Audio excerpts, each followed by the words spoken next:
ಇದ್ರ ಜೊತೆಗೆ ಮತ್ತೊಂದು ಇಂಟ್ರೆಸ್ಟಿಂಗ್ ಡೆವಲಪ್ಮೆಂಟ್ ನಡೆದಿದೆ. ಮೈತ್ರಿ ಪತನಕ್ಕೆ ದೇವೇಗೌಡ ಮತ್ತು ಮಕ್ಕಳೇ ಕಾರಣ. ಯಾರು ಹೇಳಿದ್ದಾರೆ? ಕುಮಾರಸ್ವಾಮಿ ಅವರ ಒಂದು ಕಾಲದ ಪರಮಾಪ್ತ ದೋಸ್ತ್ ಸಿದ್ದರಾಮಯ್ಯ ಒಬ್ಬ ಸ್ಟ್ಯಾಂಡರ್ಡ್ ರಾಜಕಾರಣಿ. ಅಪ್ಪ ಮಕ್ಕಳ ಥರ ರಾಜಕಾರಣ ಮಾಡೋರಲ್ಲ. ಯಾರು ಹೇಳಿದಾರೆ ಇದನ್ನ? ಬಹಳ ಕುತೂಹಲಕಾರಿ ವ್ಯಕ್ತಿ ಹೇಳಿರೋದು ಇದನ್ನ.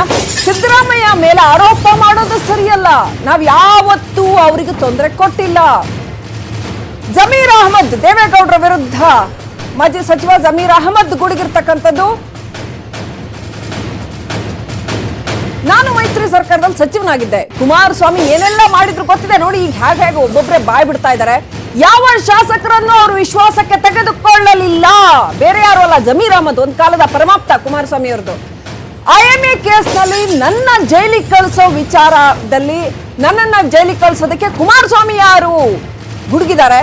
ನಾನು ಕುಮಾರಸ್ವಾಮಿನ ಜೈಲಿಗೆ ಕಳಿಸೋದಕ್ಕೆ ಆಗತ್ತಾ? ಒಟ್ಟಲ್ಲಿ ಏನೋ ಸಖತ್ ಸಿಟ್ಟಿದೆ, ಗೊತ್ತಾಗುತ್ತೆ ಅದು ಕ್ಲಿಯರ್ ಆಗಿ ಜಮೀರ್ ಅಹಮದ್ ಅವರಿಗೆ. ದೇವೇಗೌಡ ಕುಮಾರಸ್ವಾಮಿ ವಿರುದ್ಧ ಸಾಕಷ್ಟು ವಾಗ್ದಾಳಿ ಮಾಡಿದ್ದಾರೆ ಜಮೀರ್ ಅಹಮದ್.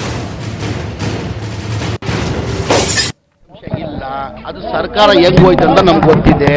ನಾವು ಅದೇ ಸರ್ಕಾರ, ನಾನು ಮಂತ್ರಿ ಆಗಿದ್ದೆ. ನಾನು ಕುಮಾರಸ್ವಾಮಿ ಅವ್ರನ್ನ ಒಂದ್ಸತಿ ವೆಸ್ಟರ್ನ್ ಹೋಟ್ಲಲ್ಲಿ ವೇಣುಗೋಪಾಲು ಇದು ಮಧ್ಯದಲ್ಲಿ ಆವಾಗ ಹೇಳಿದೆ, ಅಣ್ಣ ಈಗಾದರೂ ಸರ್ಕಾರ ಉಳಿಸುವ, ಸರ್ಕಾರ ಉಳಿತದೆ, ನೀನು ದಯಮಾಡಿ ಎಲ್ಲ MLAಗಳನ್ನ ಮತ್ತು ಮಂತ್ರಿಗಳನ್ನ ವಿಶ್ವಾಸಕ್ಕೆ ತಗೊಂಡು ಹೋಗಿ ಅಂತ ನಾನು ಒಂದು ಸಲಹೆ ಕೊಟ್ಟಿದ್ದೆ. ಇವತ್ತು ಕುಮಾರಸ್ವಾಮಿ ಅವರು ಎಲ್ಲರನ್ನ ವಿಶ್ವಾಸಕ್ಕೆ ತಗೊಂಡು MLAಗಿರಲಿ ಮಂತ್ರಿಗಳು ಅಲ್ಲಿ ವಿಶ್ವಾಸಕ್ಕೆ ತಗೊಂಡಿದ್ರೆ ಈ ಸರ್ಕಾರ 5 ವರ್ಷ ನಡೆಯೋದು. ಅವ್ರು ಮಾಡಿದ ತಪ್ಪಿಗೆ ಬೇರೆಯವ್ರ ಮೇಲೆ ಗೂಬೆ ಕುಣಿಸಿ ಎಷ್ಟು ಮಟ್ಟಿಗೆ ಸರಿಗೆ ನೀವು ಹೇಳಿ? ದೇವೇಗೌಡರು ಏನಾರ ಮಾತಾಡಬೇಕಾದ್ರೆ ಏನಾರ ಪೊಲಿಟಿಕಲ್ ಬೆನಿಫಿಟ್ ಇಟ್ಕೊಂಡೇ ಮಾತಾಡೋದು. ಸುಮ್ ಯಾರ ಮೇಲೇನೋ ಗೂಬೆ ಕುಣಿಸಲ್ಲ ಅವರು. ದೇವೇಗೌಡರು ಯಾರ ಬಗ್ಗೆನೂ ಏನಾರು ಮಾತಾಡಬೇಕಾದ್ರೆ ಏನೋ ಪೊಲಿಟಿಕಲ್ ಲಾಭ ಇರಬೇಕು. ಲಾಭ ಇಲ್ಲ ಅಂದ್ರೆ ಯಾವತ್ತೂ ದೇವೇಗೌಡರು ಮಾತಾಡಲ್ಲ. ಒಂದಿನ ಯಾವುದನ್ನ ನಾನು ಇದ್ದೆ, 1 ವರ್ಷ 2 ತಿಂಗಳು ಈ ಸರ್ಕಾರ ನಡೀತು, ಅದ್ರಲ್ಲಿ ಒಂದಲ್ಲಿ. ಆಮೇಲೆ ಸಿದ್ದರಾಮಯ್ಯ ಅವರು ಆ ಮಟ್ಟಕ್ಕೆ ಹೋಗೋಕ್ಕೆ ಸಾಧ್ಯನ ನಿಮಗೂ ಗೊತ್ತಿದೆ, ನನಗೂ ಗೊತ್ತಿದೆ. ಸಿದ್ದರಾಮಯ್ಯ ಒಬ್ಬ ಸ್ಟ್ಯಾಂಡರ್ಡ್ ರಾಜಕಾರಣಿ, ಕೆಲವರು ರಾಜಕೀಯ ಮಾಡಲ್ಲ ಅವಳು. ಇಲ್ಲ, ಕುಮಾರಸ್ವಾಮಿ ತವ ಯಾವುದನ್ನ ಒಂದು ಪೊಲಿಟಿಕಲ್ ಬೆನಿಫಿಟ್ ತಗೊಳ್ಳೋಕ್ಕೆ ಸಿದ್ದರಾಮಯ್ಯ ಅವರಿಂದ ಯಾರೂ ನಿರೀಕ್ಷೆ ಇಡಂಗಿಲ್ಲ. ಯಾರು ಇದಕ್ಕೂ ನಮ್ಮಕ್ಕೂ ಸಾಧ್ಯ ಇಲ್ಲ. ಸತ್ಯಾಂಶ ಇಲ್ಲ. ಅದು ಸರ್ಕಾರ